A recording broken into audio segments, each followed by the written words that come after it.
Okay. I gotta reconnect because it's not connecting well.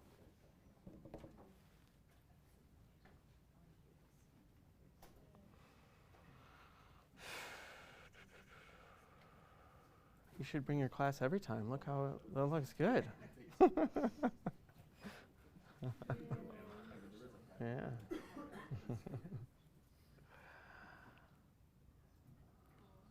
We ready to go, y'all? Hang on. Okay. You're the boss, Mandy. Well, my live stream's not connecting. Mm-mm. Just leave it.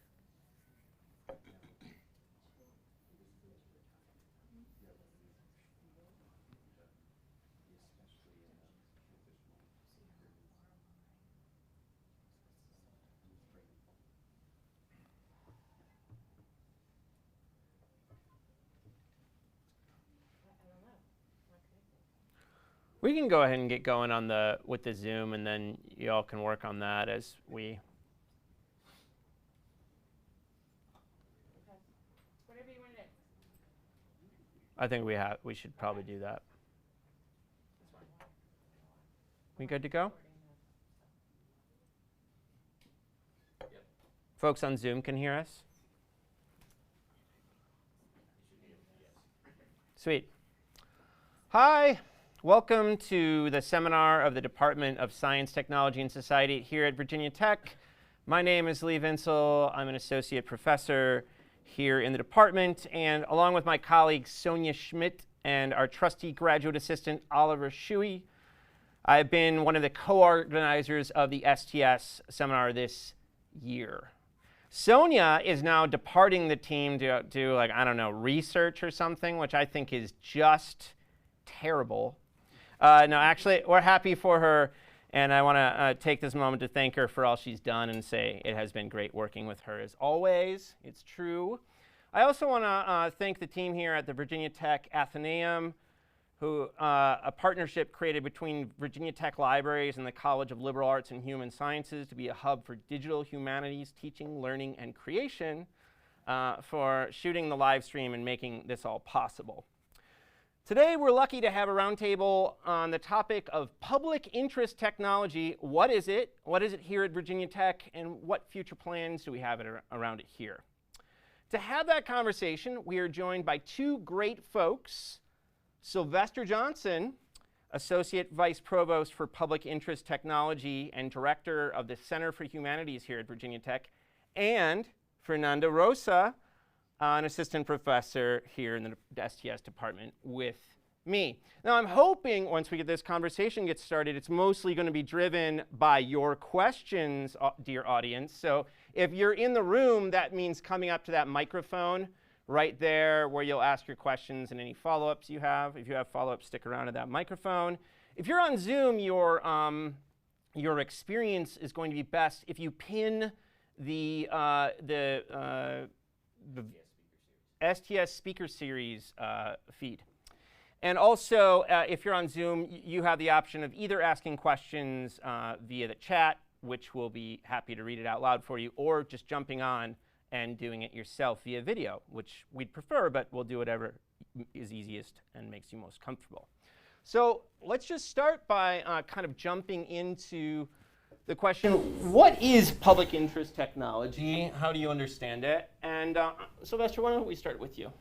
Sure, thanks so much, Lee, and thank you, Fernanda, for joining us. Looking forward to our conversation. Thank all of you for being here today. It's great to see you all. So public interest technology is, I think, one of the important developments that has emerged in recent years that is sometimes described as an emerging field that I think is also really well understood as a mission that is focused on getting technology to work in service to the interest of the public, in service to what human communities need.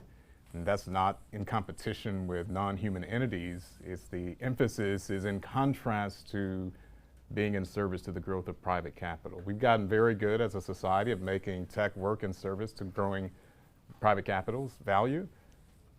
What we've not gotten good at is ensuring that technology, in terms of its creation, its development, iteration, its deployment, its consumption, its regulation, all of that is done in service to what's in the best interest of people, of society, broadly conceived. And that is done in a way that is certainly transcending any particular discipline, but also any sector. In other words, public interest tech is not only something that academic institutions and communities have been concerned and engaged with. It extends far beyond academic institutions to comprise public institutions such as government, civic organizations, human rights groups, and any number of other types of entities, private companies that have been tasked with addressing the needs of human communities and issues such as human rights or public good. So in a nutshell, I like to think of it at that level of mission that requires many different stakeholders to participate in ensuring that as we live in a technological society that is increasingly shaped by the trends and pressures of tech innovation, that we are ensuring and structuring accountability to what serves the best interests of human communities. That's great. Fernanda, what do you think? I mean, is there anything that you would add to that from your perspective? Yeah, again, thank you so much for inviting me as well. I'd like to start saying that my heart is with the people in Gaza and people, their friends and families, because they may probably be being at this moment being bombarded. And this is very sad. We should all think of that. And this is very related to what we are talking here, because we are talking about technology and science and technoscience. And we should always remember that when we talk about public interest, we are talking about people, as Sylvester said. And for me, the main challenge in accomplishing what Sylvester is bringing to us is how to make these changes when technologies are already there, when they have already been designed, with values embedded in that design. And I think if we think with that thought, we should not feel completely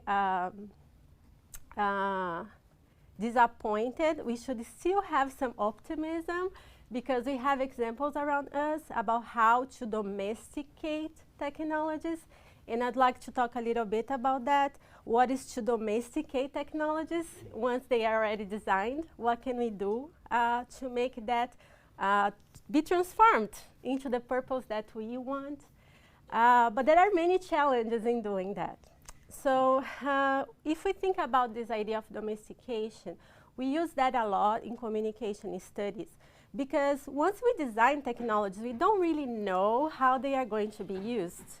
We may have a sense about that, but when it is out there, people may use that in different ways. And we should not feel, although this is true, we should also not be naive that the technology that we have today mediating our communication and also supporting the development of new technologies as AI, they have not been developed with the public necessarily in mind. As Sylvester was saying, there was first the development inside the government, mainly for military purposes. So this is in the history of the internet that we use today. Also, some technologies that we are very used to, like GPS and other things like that. So there is this history about military, the military values embedded in the technology that we now use, domesticating it for fun things, like using TikTok or talking to our family and friends. Despite of that, there are already that values embedded on them. And when we think about domestication, the other thing we should think about the challenges that we have to do that is also how who is designing it, who is designing these technologies, may have a kind of public in mind.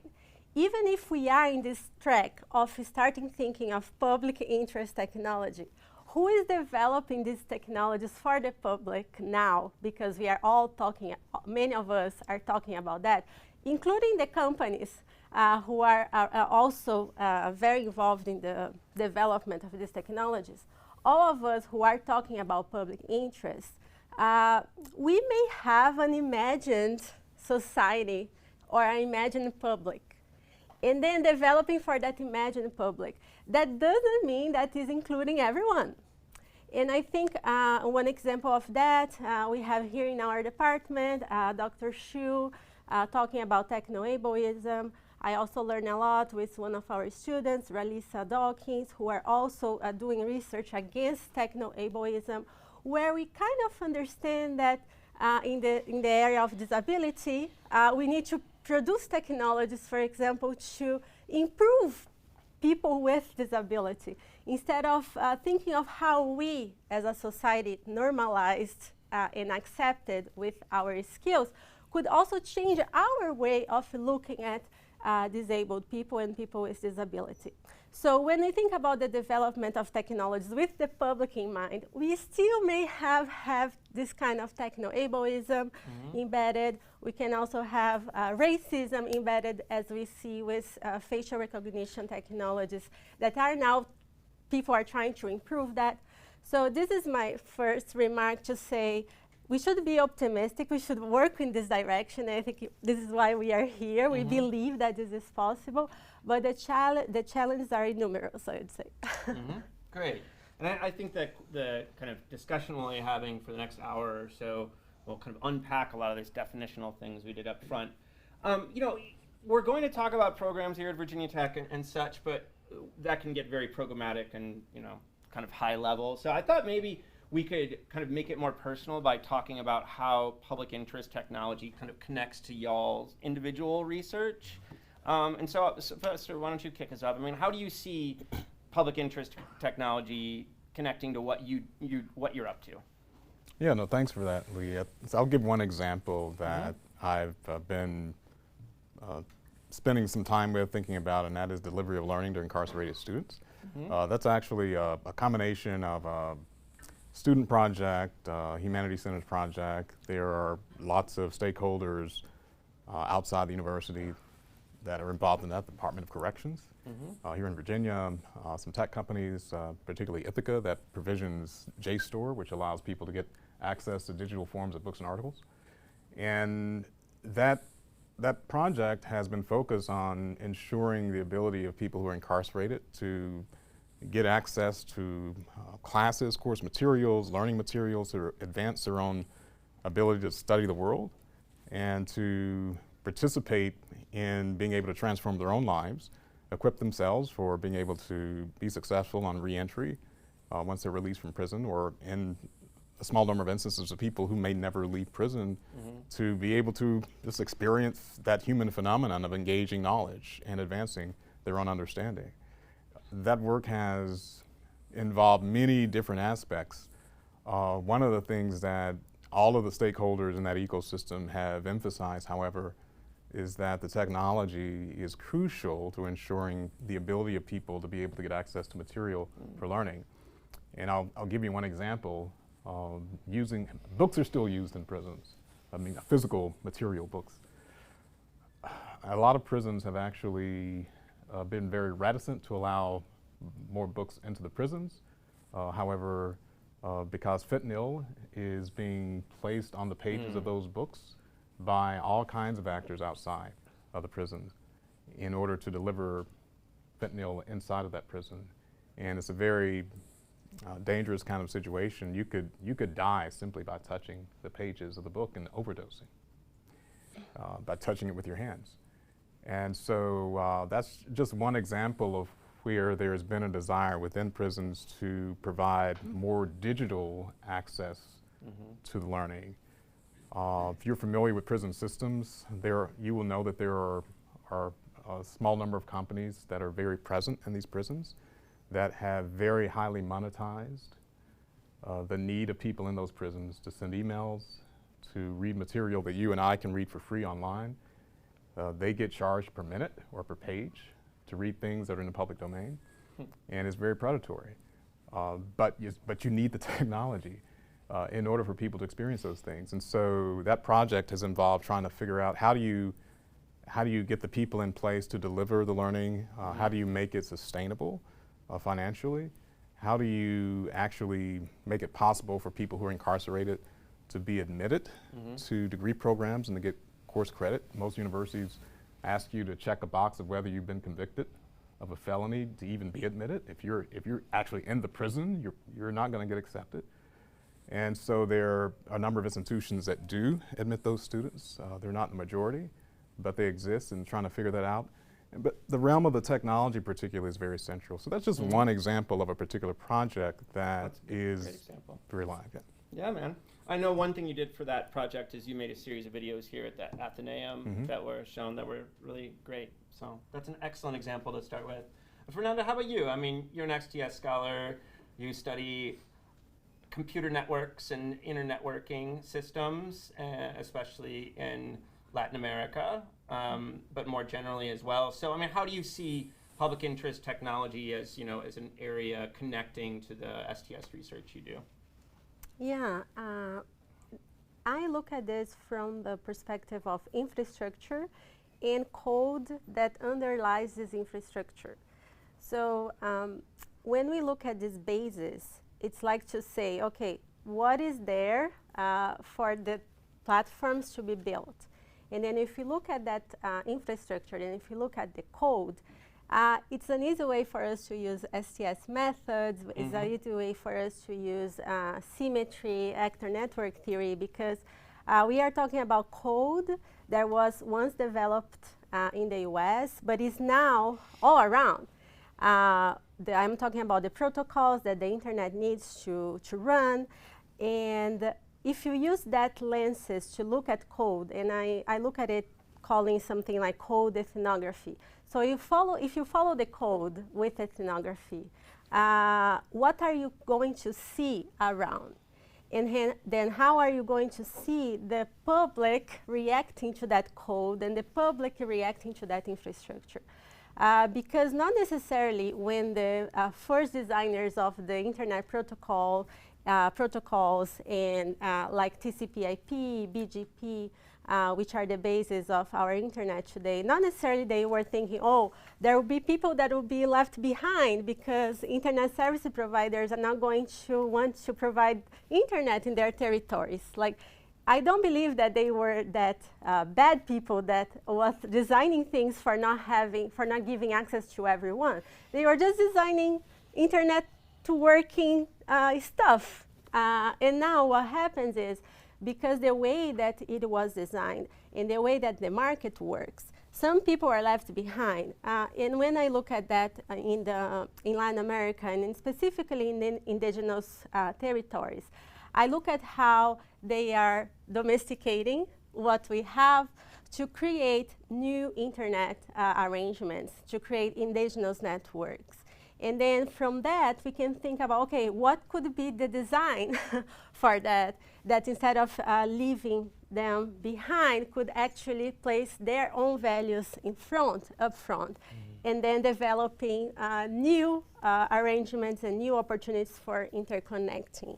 So I think it's a vast area for studying, but also for acting, because you can also do participatory design projects, and you can really believe on people, considering people as designers, not only the experts as designers, but everyone as designers, and then what can we have out of that?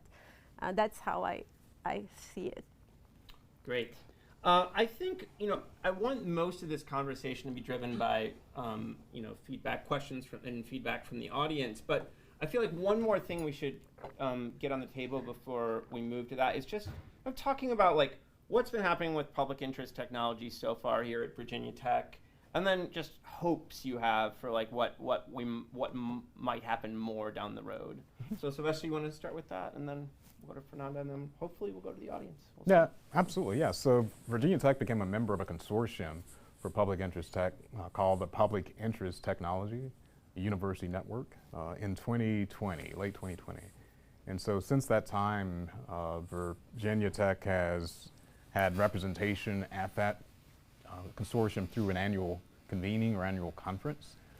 There is a funding cycle that comes out of the PIT-UN, Public Interest Tech University Network, that people at the university in the consortium get to participate in, so that includes Virginia Tech. And so we've had a number of faculty members who submitted proposals to that funding round. that comes out usually in the spring semester. We also have, I think most importantly, different kinds of work that has been happening in many cases for years at Virginia Tech that is focused on the public-facing implications of technology. And that's everything from the kinds of research and instruction that happens at this university, including the department that's hosting this, STS. It includes VTTI, the Virginia Tech Transportation Institute, that is focused very heavily on policy and transportation technology, particularly with concern around safety protocols. In healthcare, what are the standards in using tech, et cetera? So there are many different examples of work that's already happening at the university that is focused on the implications of technology for our world. And that's the environment, it's agriculture, all those things. But in terms of organizing different work under the umbrella of a term, the term public interest technology has really been in circulation for several years now. And that the legibility of that term, which should not be equated to the work that people are doing, because the work spreads far past that term, but that term is particularly a result of the creation of that university consortium. In terms of what I hope to see happen in the years to come, I think that the urgency around the transdisciplinary and cross-sector work to ensure the managing of technology, or what's usually called the governance of technology, what I hope will happen is that Virginia Tech and other universities, other academic institutions, will be much more explicit in doing a couple of things, in supporting the capacity of people within the universities to work together to do tech governance. That needs to be something that includes what might be called traditional research and what might be called traditional teaching. And it also needs to include things that are more translational, that might not be so traditional, but that will require doing more public-facing work.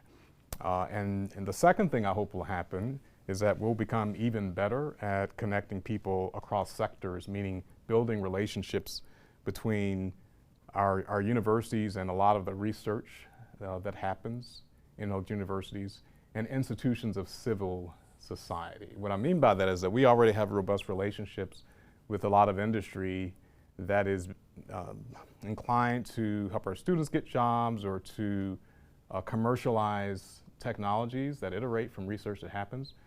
We don't have the same level of robust relationships with things like bodies that defend or protect human rights, for example, or organizations that are concerned with global initiatives and networks that are focused on human security or democratic processes and institutions. And so that's certainly an area that needs more development, and I'm hopeful that Virginia Tech can participate with other institutions in strengthening those connections. I want to hear Fernanda spell out a response to the same issues, but before we go there, I was thinking, can we talk a bit about this network? Because it seems like one thing that's very different about the Public Interest Technology University Network, is that it? Mm-hmm. Is that it's been driven, unlike, say, like, you know, traditional STS conferences as an example, it's been very driven by foundations so far, and involves a lot more interconnection with like the tech, between foundations and the tech industry than like a traditional academic conference has. Is that fair? That's very accurate. Yeah, from the beginning, so the Ford Foundation is the chief funder of that consortium, but also other foundations such as the Hewlett Foundation, Siegel Foundation, and others have been part of MasterCard's, their philanthropic arm, have been supporting that consortium. And yes, it's very intersectional by design because the emphasis has been modeled on public interest law. So today, if you think about the role that legal organizations serve in protecting human rights and advancing civil rights, that was largely an outcome of a very deliberate set of decisions made in the 30s and 40s and 50s that came to fruition in the 40s, 50s, and 60s, and even to the 70s, to get people who were skilled in legal studies and legal work to move beyond serving the interests of private capital and to begin to include in the career paths the advancement and protections of human security, civil rights, human rights. And so the Ford Foundation had a huge role to play that in the 1960s, actually. So they're trying to do the same thing with tech now. They've joined other foundations. So that's why the foundation has been important. And yes, it's intersectional. Because of that focus on the outcomes for society, is very practice-based. It doesn't mean it excludes academics. It means that the intention from the beginning was to connect people who are in government. So we've had people from the Office of Science and Technology Policy who have been part of those convenings, human rights organizations, as well as private companies, for-profit companies and not-for-profit companies that have been involved in creating, managing, regulating tech, and bringing those people together. So yes, that's been very much a focal point. Yeah, I think we could play out more about this history in a bit, but Fernanda, why don't we go to you? I mean, yeah, the question was about like what's been going on and what do you hope will happen in the future? Huh? Yeah, but just to complement this last question, let's not forget that the government has been involved in the development of these technologies through NSF and giving money to our engineering schools to do all these experiments that we have nowadays, and that may generate good innovation, but may generate also some harms around. So when we look at the actors, we should also see how the government has played a role, and now they are trying to play a role in the direction of public interest technology that are like the National Endowment for the Humanities has new grants related to the dangers and opportunities of technology.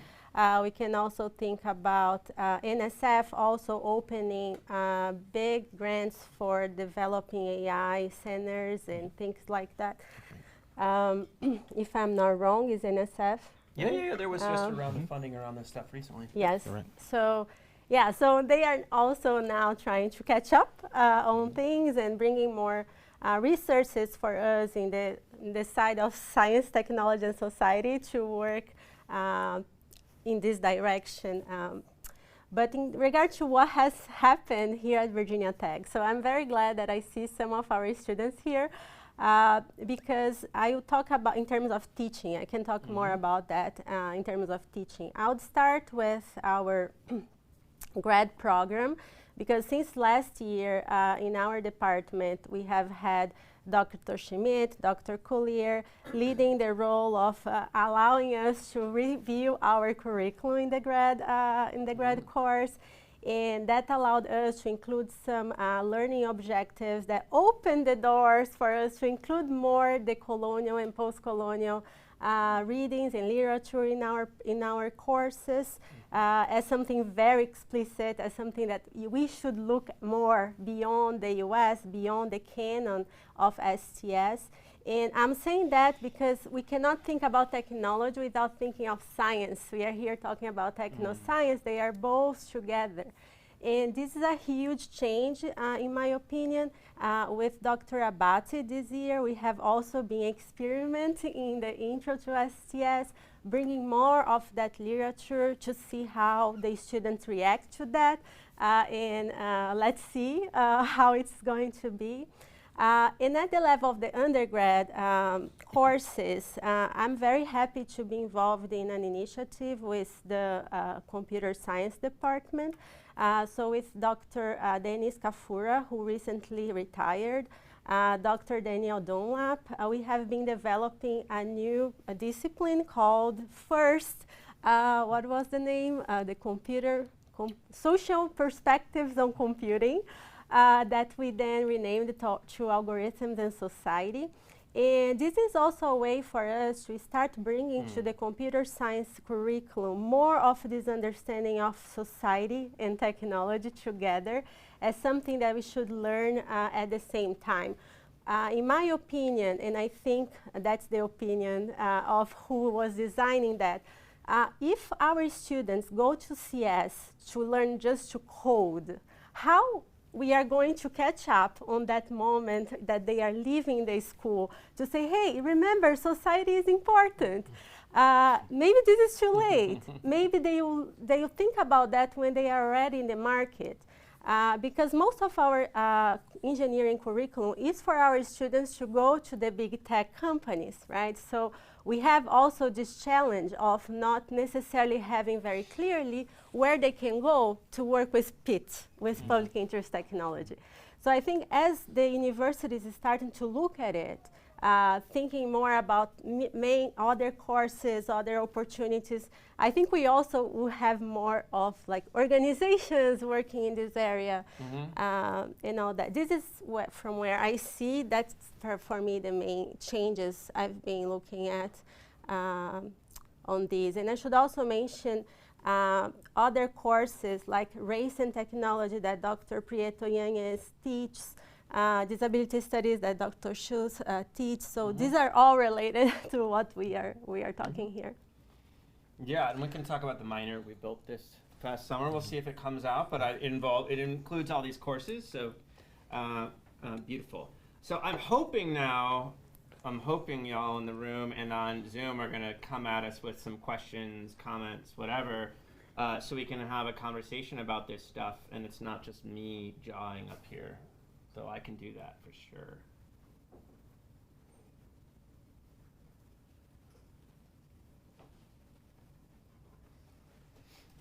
And Oliver, shout at me if we got anything online, all right? Hello. So my question is mainly about the rate at which technology is advancing these days. How do we maintain sort of the level of, I guess, policy improvement that we're looking for? How do we maintain that when we're getting things that are closer and closer to like a super intelligence or whatever?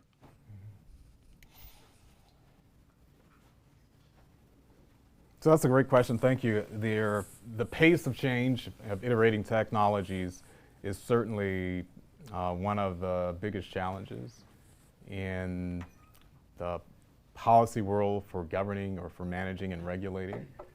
And that's already clear from all of the efforts that China, that the EU has made, the US most recently with the executive order on AI that came out October 30th of this year, because of the complicated shifts that quickly happen through iterating different types of software. So I don't think that challenge is going away for the regulatory environment.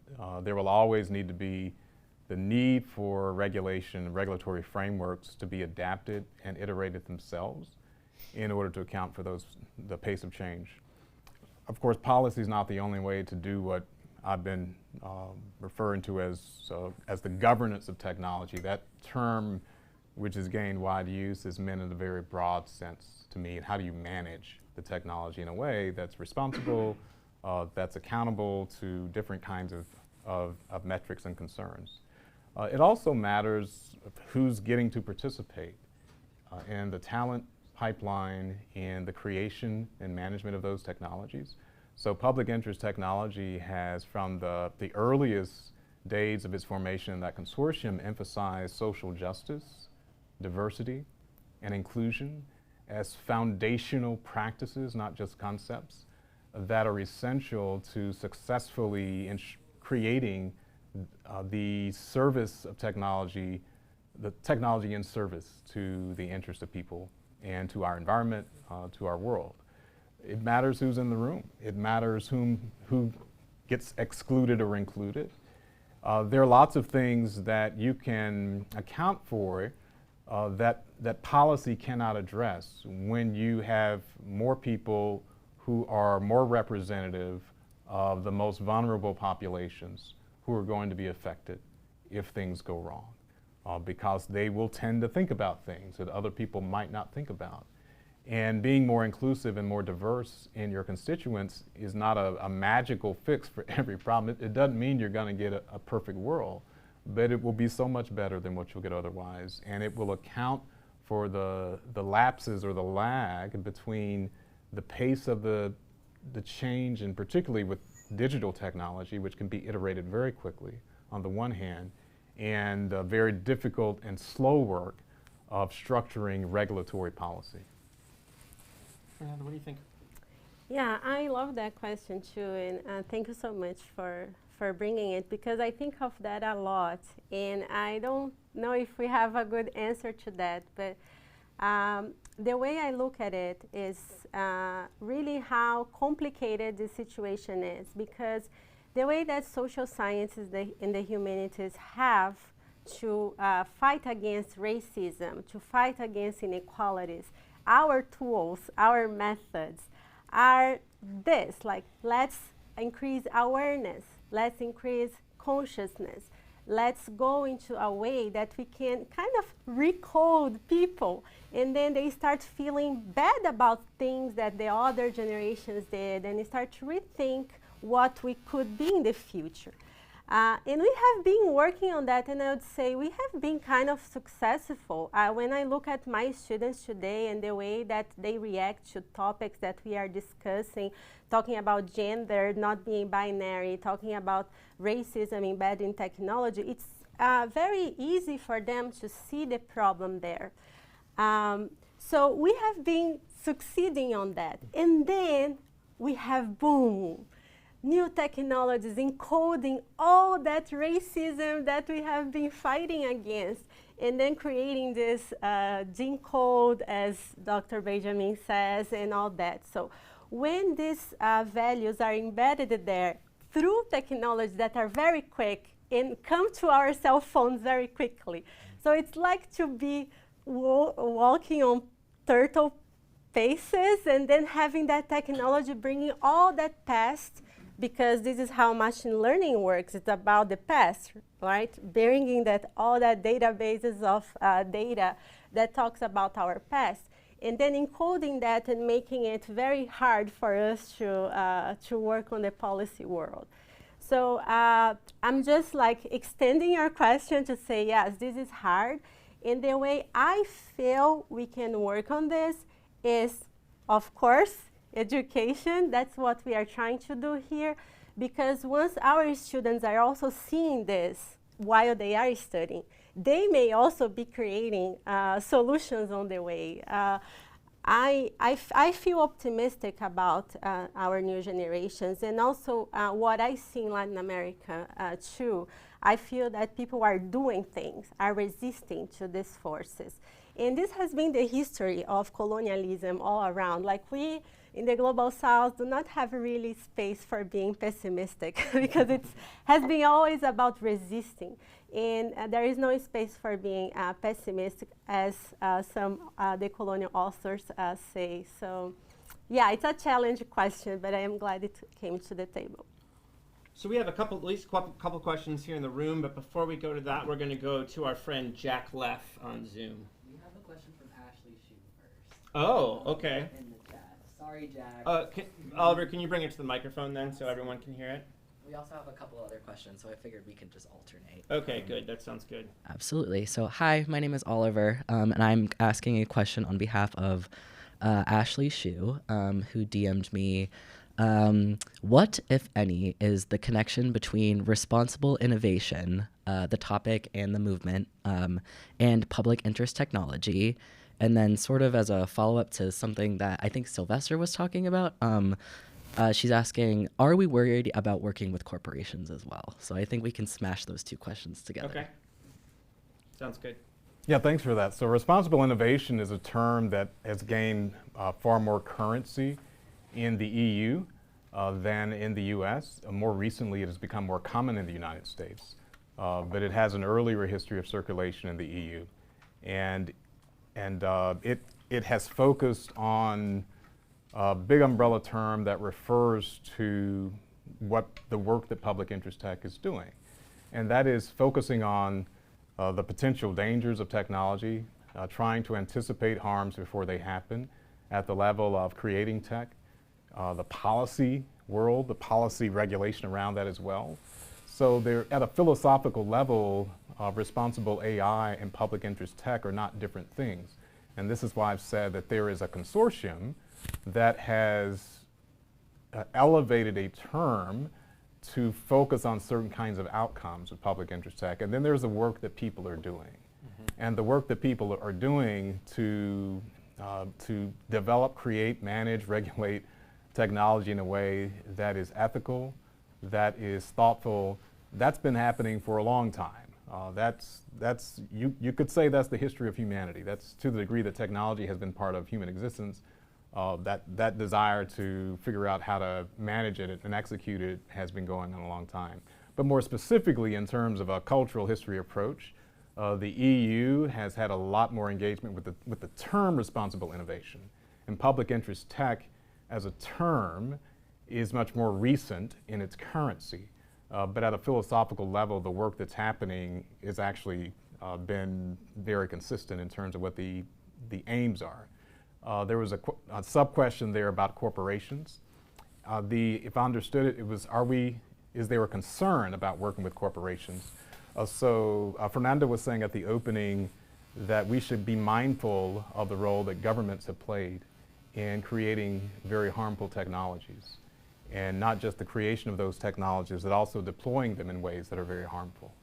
And I think it's important to elevate that awareness, because right now, and for the past 5, 6, 7 years, it's become very popular for people to talk about big tech, particularly in a very Manichaean way. Yes. You know, the tech companies are evil and government is good, and if we can just get government to manage big tech, we're all going to be fine. Or if those of us who are not in companies can just control technology, the corporate tech, our world will be better. And the reality is that humankind doesn't work that way. We use whatever we have, our educational institutions, our financial institutions, our banks, housing, whatever. We use those things to empower or disempower people. And whether they're private or public doesn't stop us from doing either. That's the actual history of human beings. And I think it's helpful to keep that in mind as we're trying to figure out how do we get to the outcomes. I don't see a viable way to make technology accountable to human rights demands or concerns, or human interest concerns, or to environmental concerns if we're going to exclude corporations, because most of the technology is getting developed by corporations. And I also hope that we don't carry forward with us a sense of false righteousness to say, well, we're going to vilify private things and we're going to treat public things as if they're innocent.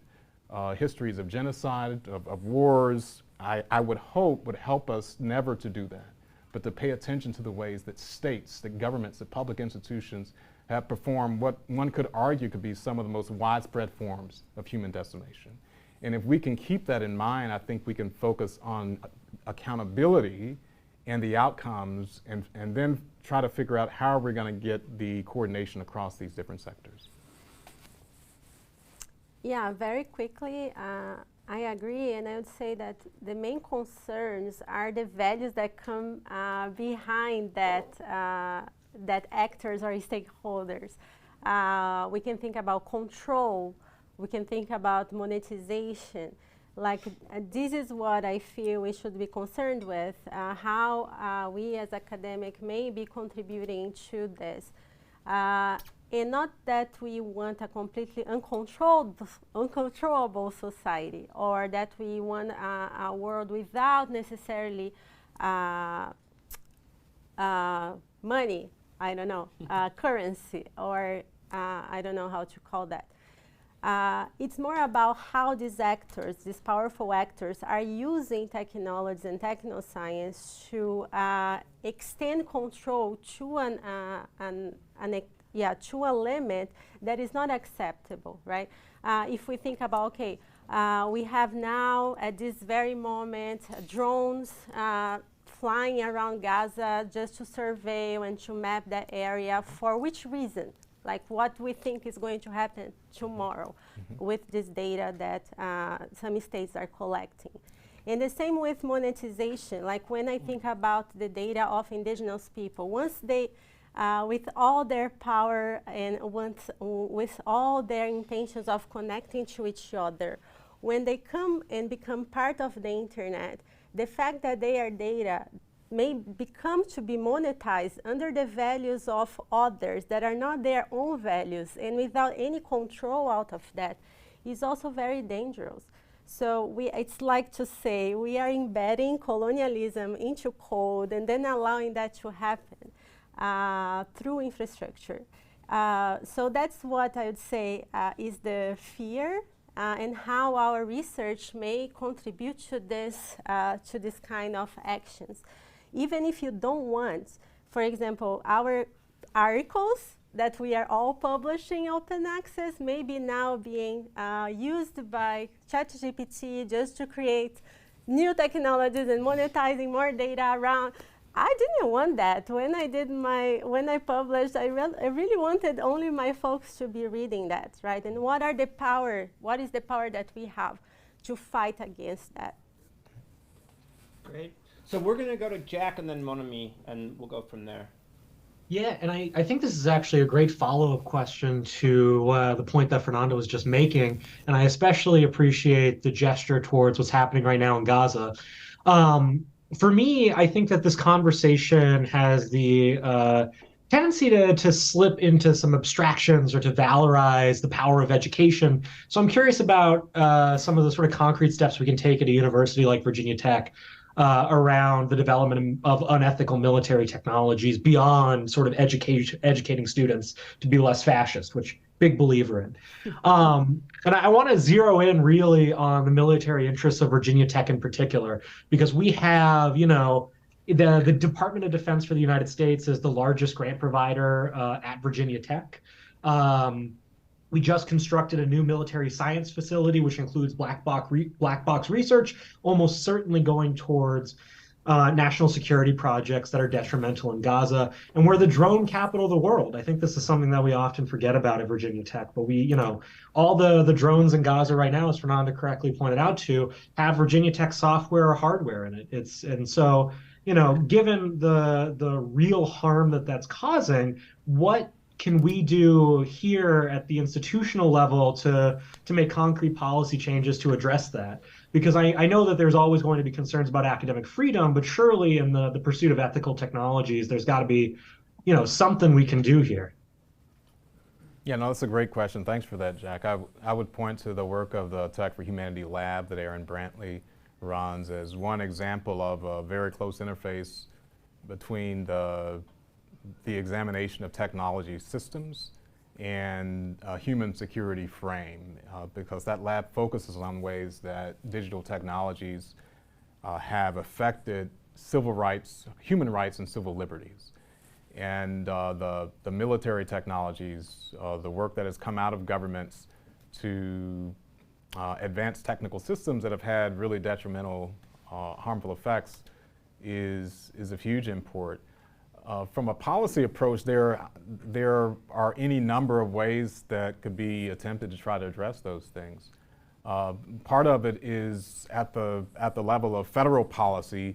What is the? I'll give you a specific example. If you look at the framework for an AI Bill of Rights, which I'm sure you've examined, that document actually has very direct implications for the creations of technologies and the effects of those systems on human populations. The very creation of that document was very fraught because it was from the White House Office of Science and Technology Policy. There was a really complex process of engaging with different federal agencies, among those the Pentagon, the National Security Agency, et cetera, that frankly, and not shockingly, did not want to be bound by the constraints of an AI Bill of Rights. And that's not a Bill of Rights, it's a framework. That's what got submitted. It was a framework that actually got created. But that framework does point in a direction, and the direction is actually creating constraints on the type of research that would be conducted for military purposes. It doesn't constrain anything. It's a framework. That's what it is right now. I'm just saying that as one way to think about an answer to your question. There are very clear implications in that document that provide one possible path to actually mitigating the kinds of harms that are getting produced through this research. So that's one way of approaching the answer. Yeah, and I think it is very hard to fight against this with the path of privatization of education. It's a much broader and complicated situation where even if we are in a public institution, it's not so clear the public aspect of it because of the way that education in the U.S. is treated. So that's where I see the big challenge, because I come from public institutions in my public education in Brazil, and the sense of public there is kind of different. And I'm not romanticizing it because we have lots of problems, but there is a sense of outreach as part of what the public university is. And then it creates some I'd say, frameworks for the academics to work. Once you go to that institution, you kind of have that understanding. I feel I need to learn more and more about the U.S. Education institutions to make a case, but this is the first thing I would say, like how education here is so privatized, and which generates all these consequences about what we can create. One of me? One?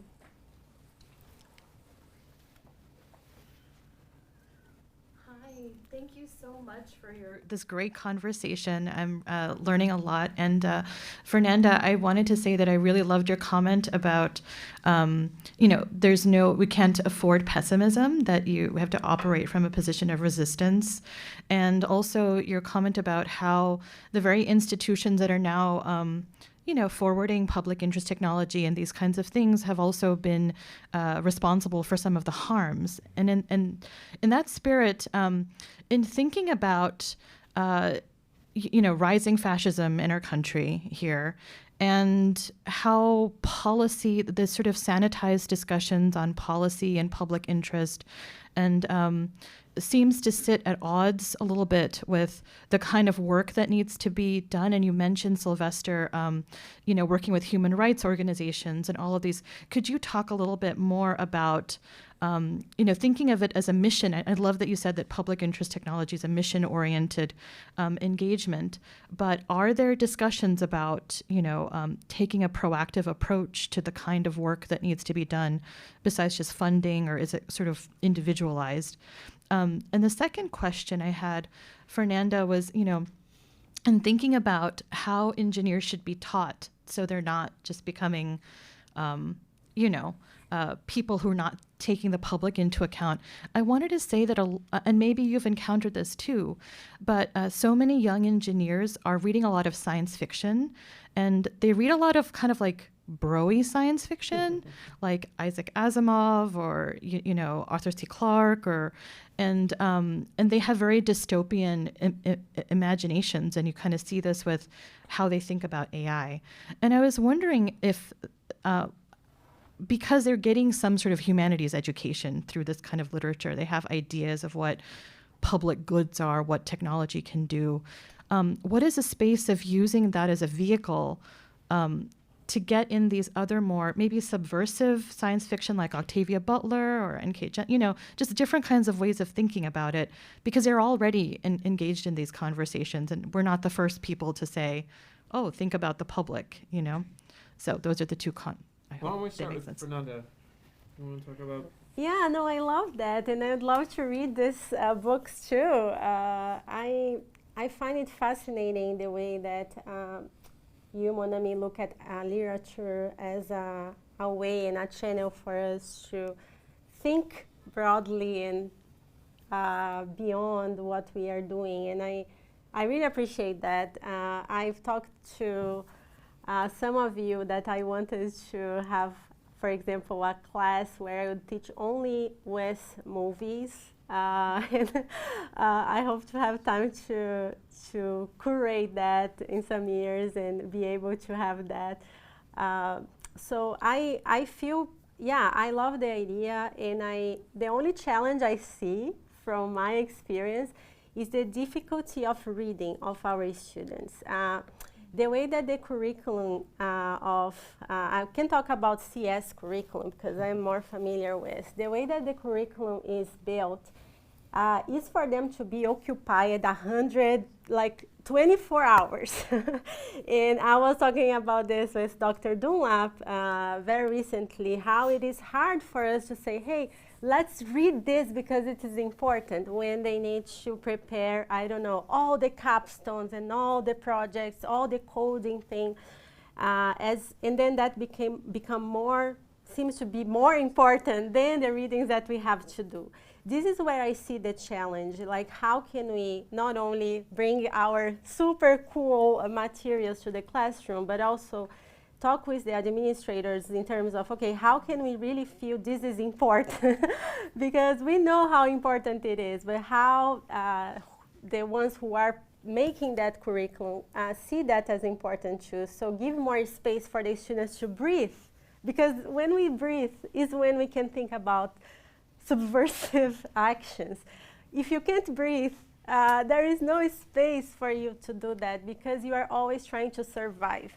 And this is what I would love to see, like we are not in the survival mode, you know, that we can have that space for, yeah, what can we imagine like as a good thing? So let's see, maybe we'll get there. Thank you so much for bringing this. And very quickly, I know we're at the end of our time. No, we got half an hour left. We have okay, yeah, great. We're good. Well, I'll still, don't ever say that to an academic. Oh, yeah. It is dangerous. So I'll still try to be brief, and we can unpack later. So yes, so I'll say thank you for that question, Bonnie, because it made me realize another layer to Ashley's question that was posed earlier, because that question is about these terms, right? So people use different words and phrases for things. And we're just speaking English. You know, if we switch languages, it'd be a whole nother set of terms, right? So that's why I think it's important for us to think about what we're trying to do in mission, because it's often the case that people are actually clustered around the same kind of mission. And they might have different words for it. But I think it's important to always ask, what are people actually trying to do? And if we can think about what people are trying to do, it can help us around the language sometimes. Because then we can easily identify where the resonances are. And so with regard to your question about public interest tech, it reminded me of a query that I was involved with, responding to from some stakeholders who were asking about these different phrases. There's social justice technology, for example, is a phrase that's used. There's public interest tech, responsible AI, AI ethics, you know, that's its own kind of thing. It's not separate from those words, but it's a terminology that people use. And it would be wrong to assume, well, those are just a bunch of different people doing different things. Often there's some of the same people, there's some of the same networks, and a lot of resonance around what's happening. And that's not meant to flatten out any differences. It's just to point to the importance of just stopping and asking, what is it that people are trying to do? And so I think your question and Ashley's question are very helpful for elevating that need. Around the work that's being done, you were asking, I think, how do we move beyond more abstract terms or agenda? And there's a lot going on. And there's some things that are abstract, right? So if you read a lot of documentations around the policy particularly, it's policy, you know. There's some granularity to it, and a lot of it is very high level abstraction because it's policy, and then it gets interpreted, and you can do things with it. And some of it is more granular. So Virginia Tech had a collaboration with New America, which is a think tank that is administering the Public Interest Tech Consortium. They were asked to do that by those foundations that are supporting it. And you know, foundations don't run things, they give money, right? They support it, and then someone else has to actually do the thing. And so New America is supporting that. And we had a keynote speaker. We had a Tech for Humanities Summit, as we called it, that was a collaboration with New America. And so our keynote speaker was Shannon Raj Singh, who for about 12 years has worked in atrocity and genocide prevention as a human rights activist and human rights attorney, she's also a technologist, and she's working with tech companies She led human rights at Twitter before Twitter underwent significant changes last year, I think around October of last year, and a lot of people were pushed out of the company or forced to leave the company. And she has her own company that she runs now, and she's doing work. Most of her work has been outside of the U.S. and much of it continues to be. Also, she's engaged. But my point is, so that's a very specific focus on preventing genocide, and she works with the International Criminal Court. Jack was asking in his question about how you mitigate some of the harms or disrupt these patterns whereby academic institutions are producing a lot of work that is explicitly intended to be very destructive because it's a military application, and you don't do, militaries don't sit around and let's play cards. We'll play Dungeons and Dragons and see who wins. There's destructive activity going on, and that's understating it. And back to Fernanda's point about what's happening in Gaza right now, it's very real, and it's very, in that instance, is very asymmetric as well. And so I wouldn't want to give the impression that public interest tech is not engaged with those things that are very granular and specific. They often are, although some things have to be more abstract. It just depends on what you're trying to do. And I think it would be unfair for me to leave that impression. There are other things that are not called public interest tech, that are called responsible innovation, or called AI ethics, or it's called social justice technology, that is very much focused on the granularity as well, the specific communities. And that's another example. And so it just depends on where you drop your bucket and try to find out what's going on. But the point is that there's a lot of focus on very specific forms of intervention. And this is why the emphasis on practitioners, on practice base, is part of it. It's not the whole thing. I think some people are going to do research and publish articles. That's important work. And I don't think it makes sense to try to demean or devalue that and say, well, you're not really doing real work. Like, that's important work, but not everything should be just academic. Some things have to be put into more of a practice base. And if we have all those pieces together, then you start to get the outcomes that we need. So a lot of that is going on. There are some efforts to get very specific communities of people, particularly underrepresented populations, who have been excluded from the ability to shape the technologies created. They're excluded from the VC funding that usually leads to these technologies, to get them funded and involved so that they can create things. So Fernanda has done work with very local communities that are creating technology systems. And so all of those things are happening, but they need a lot more support. Oliver, do we have some more chat questions? Hook us up with one of those. Hello, I'm back. So we have a question from Nada Alwadi, who says, in your view, how could educational institutions like Virginia Tech maintain their neutrality while developing research related to the governance of technology, in which several actors and stakeholders are involved and are major funders for research on this field? Fernanda, you want to take that one? Start it. How VT can help with the governance of... Can you do that one more time, Oliver? Yes. It had to do with, like, the need to maintain some kind of neutrality, yes. Right? How educational institutions maintain their neutrality while also developing research related to the governance of technology. And she's referring to several of the actors that you all have brought up, like governance, or governors, not governors, government, nonprofits, corporations, etc. Yeah, this is a deep question. Yeah. Yeah, you gonna solve it for us?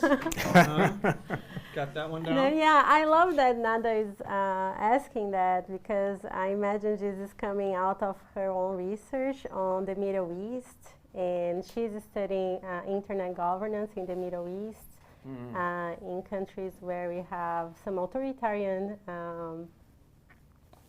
background, and we really need that kind of research out there. So I'm glad she's asking that. I think neutrality is a very contentious word, because how can we be neutral? Like, and why would you like to be neutral? That's also another question. It's it's complicated because for me, we all have our own values, and we all have some people prefer to say our own biases. I feel that we are here with purpose. We are all here with purpose. And I'm not really concerned with neutrality in my purpose. I'm here concerned if my purpose is going to go in the direction that I want. What are the challenges that I'm going to face on the way? Which actors may come out of nowhere and prevent what I was thinking in the beginning with my collaborators to become something as we have planned in the beginning.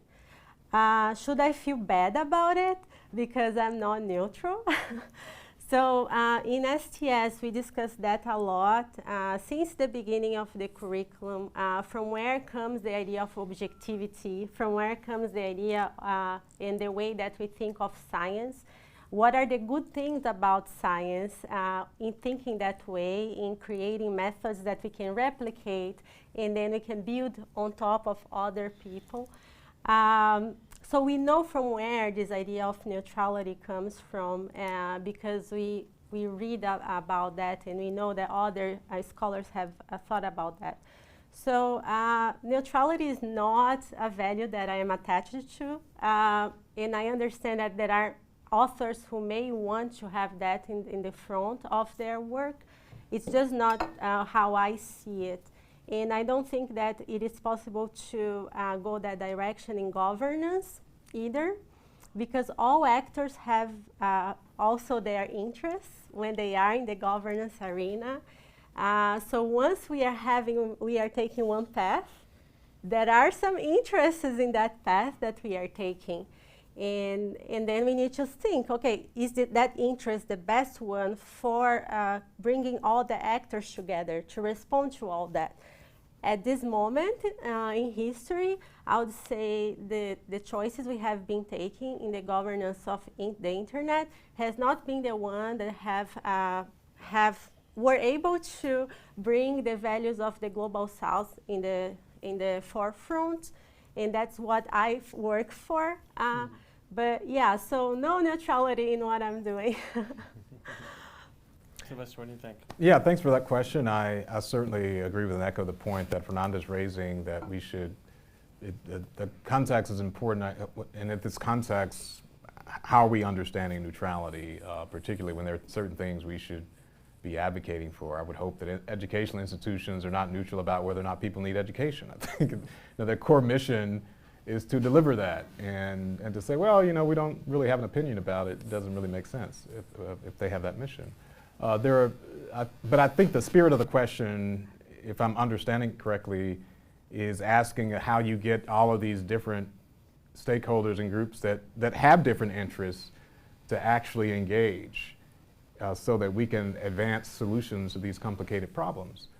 And if you take that seriously, yeah, there are differences of interests and aims among individual stakeholders, but people don't live in the world in isolation.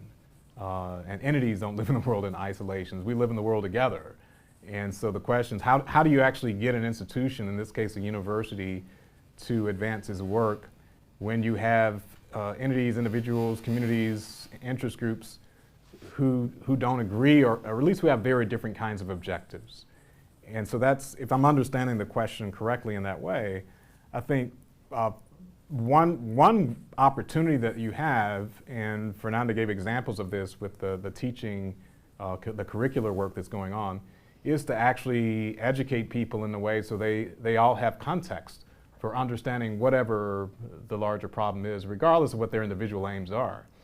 And having understandings of those contexts can enrich not only the aims, but the space for finding some intersection or overlap, so you can reach some common solution. That doesn't mean that education fixes everything. It means it plays a very important role, and we should never underestimate the value that knowledge brings.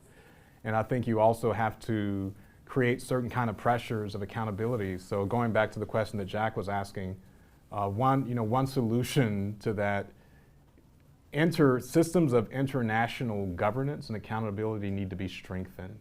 The International Criminal Court plays a very important role on the world stage. The United States refuses to be accountable to the International Criminal Court, and that's a problem. It is. Because we don't live on the planet separately. We live in the world together. And we have different interests. And that's why you need governance, because you have to structure a way for people who don't have the same interests and views to actually live together and make progress. And that means that not everybody may be satisfied completely with the outcomes, but you structure ways for those different interests and stakeholders to enter some kind of dialogical relationship or concern. That's really hard work, but it is absolutely essential work. And we have to strengthen international governance so that all of these entities on the planet can have some kind of accountability. That's not a cure-all, but it is absolutely essential to governing technology. And we cannot have simply nationalist ways of trying to do that. But within the university, within the institution, I think that if we can leverage the kind of knowledge advancement that you have, and if you can focus on very specific outcomes, and if we can structure more abilities for these interest groups to actually have to engage one another in some constructive ways, and some will refuse to do so, that's fine. Let's take the ones who are interested. You can actually then get progress even though people have different interests in order to reach some common objectives, because it is going to be very difficult, but the work is going to be inescapable. It's got to get done. Do we have any others in the room? I think, yeah, Saul, go for it. And then Serge. Thanks. This is a really great conversation. So I was sort of listening for mechanisms. So there's this kind of general idea of public interest technology, and I've heard a lot of conversations about what it means and how it works and and so I was just wondering about the specific kinds of mechanisms that are appropriate to the university for engaging and sort of furthering this idea of public interest technology. And I heard a lot. So I heard stuff about job placement, right? So changing mechanisms of job placement, engaging with policy and policymakers from the university and in the university and through the university, interdisciplinary design practices, bringing groups together across the humanities and the social sciences and the sort of tech areas, various kinds of networking collaborations that Sylvester, I think you were talking about, in terms of putting together this idea of public interest technology as a kind of institutional space for doing this work. Fernanda, you were talking about sort of educating people to think about values and context. There's researching the implications of these technologies. One that I didn't hear, but I think this, Sylvester, you were talking about the way that public interest law is a kind of metaphorical kind of starting point for PIT. There are these public interest law clinics that are often in universities. So I was just wondering, is that the set of things? Like what is public interest technology at the university? What does it look like? What are we trying to actually, like what are the set of practices and things that we're trying to accomplish through this notion? Yeah, thanks for that, Saul. I love the very specific, granular nature of that question. So there is, as you know, there's no definitive prescriptive list. All right, that these are different institutions that are doing different kinds of work based on who's at those institutions, what they feel their priorities and capacities are. But that doesn't mean there aren't best practices, and so you named a lot of those. One of the important ones I think you included, not sure, but one is because the people who get to participate make a huge difference in outcomes of anything, doesn't matter what it is. That's certainly true for technology. creating more pathways for people for students to be able to attend college, university, or to have some kind of experience where they are able to become technologists broadly conceived. That doesn't just mean that you know this already for the sake of our larger conversation. A technologist in public interest tech doesn't mean, oh, well, I build robots and write code only. It's also, maybe you're an expert on inequality and you actually understand the consequences and architectures of social systems.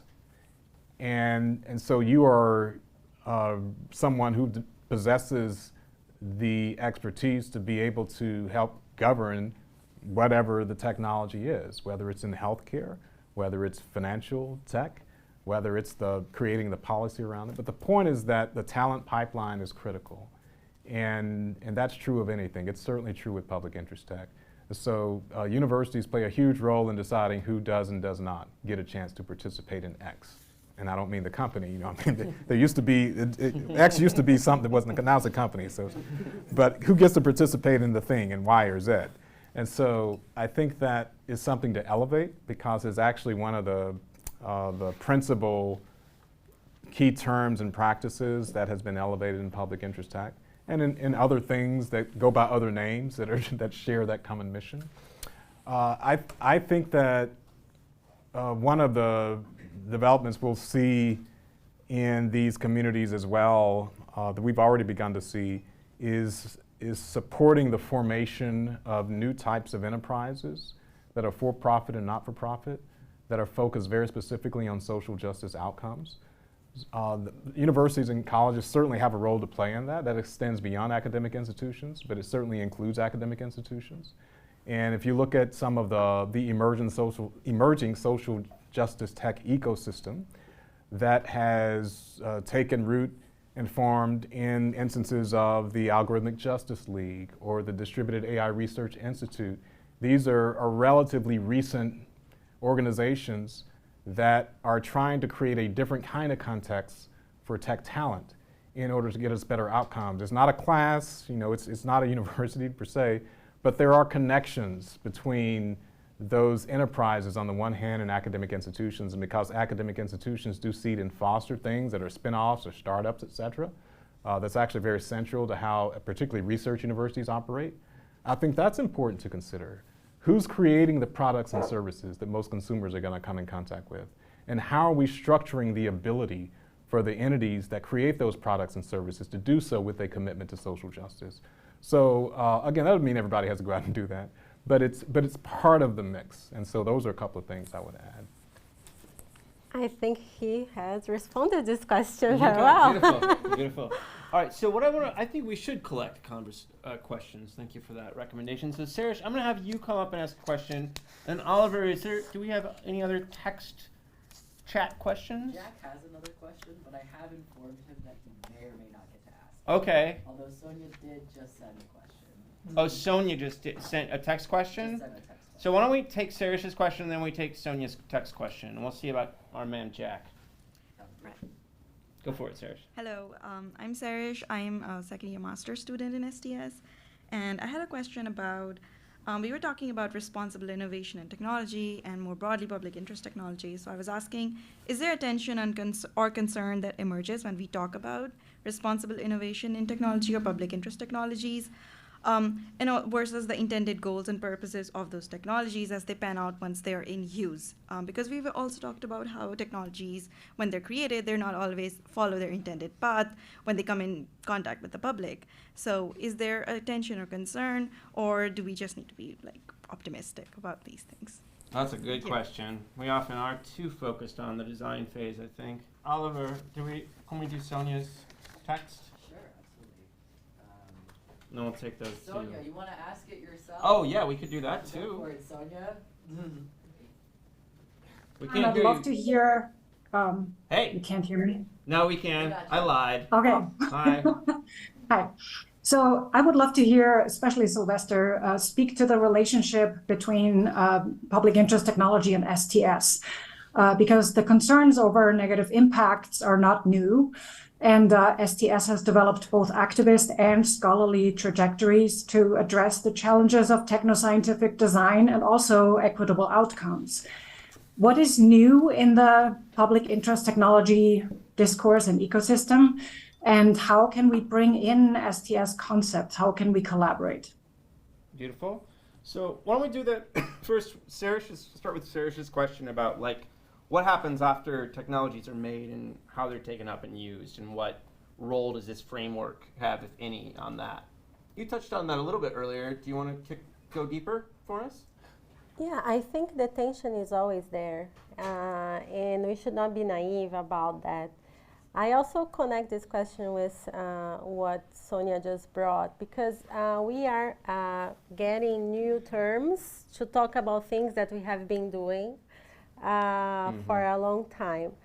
And I'm fine with the new terms if they communicate what we want to say. Like if we need new terms to talk to certain actors, I'm fine with that.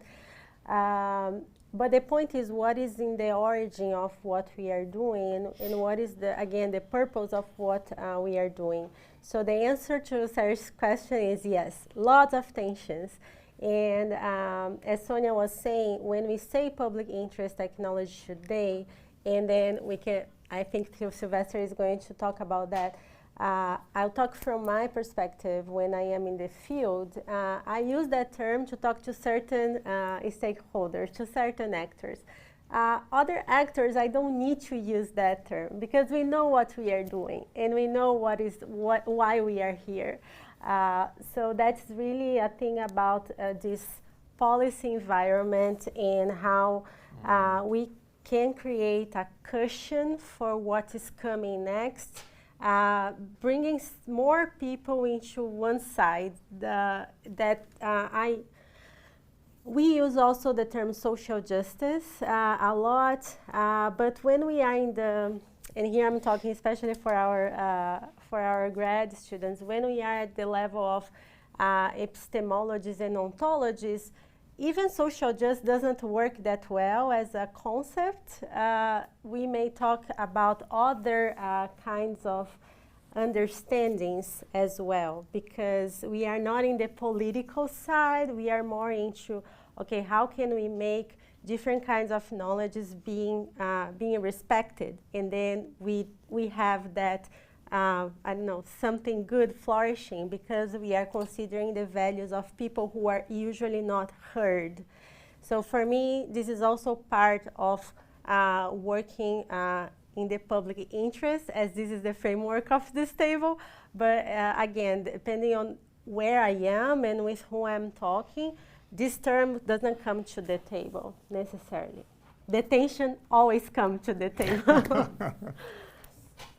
Yeah, thanks very much for your question, Sonia. So there, as we were discussing earlier, there are different terminologies. Often there are common resonances without necessarily meaning there are no distinctions or differences. And so in the case of STS and public interest technology is a mission that I described earlier that is very resonant with what STS has done. But in terms of the methodologies and particularities, there are some differences, and one of those is that public interest tech is not so STS is a discipline. Public interest tech is not even merely academic. It is focused heavily on professional practice. And that doesn't mean STS doesn't have implications for professional practice, but it does mean that the convenings, for example, include private corporations. They include, and those are for-profit and not-for-profit. It includes people who are in government. It includes human rights and civic organizations, institutions of civil society, as well as academic institutions, and has focused very heavily on seeding collaborations across those. So I see that as something that is very much aligned with STS. And I think STS has a tremendous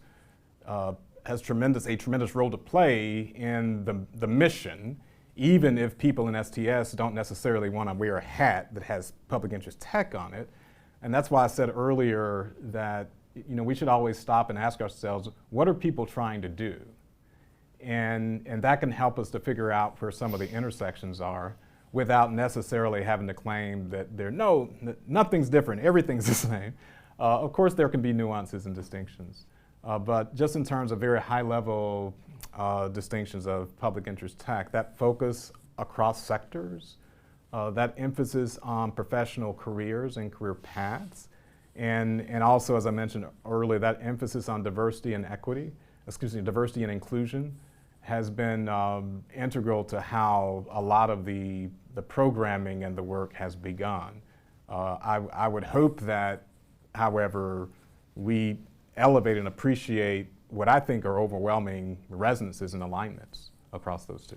I mean, if we just look at the network, there are a number of STS programs across the country involved with it, right? I mean, I feel like maybe RPI is, Arizona Absolutely. State University Absolutely. is. So, like, I mean, there's a lot of people playing at this intersection already. Right? Absolutely. Well, that was a fun conversation that we could keep going for hours, maybe at a bar sometime, and also at a not bar for people who don't like bars.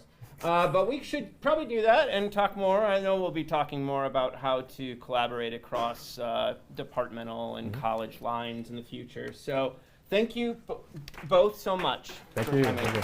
Thanks for the invite.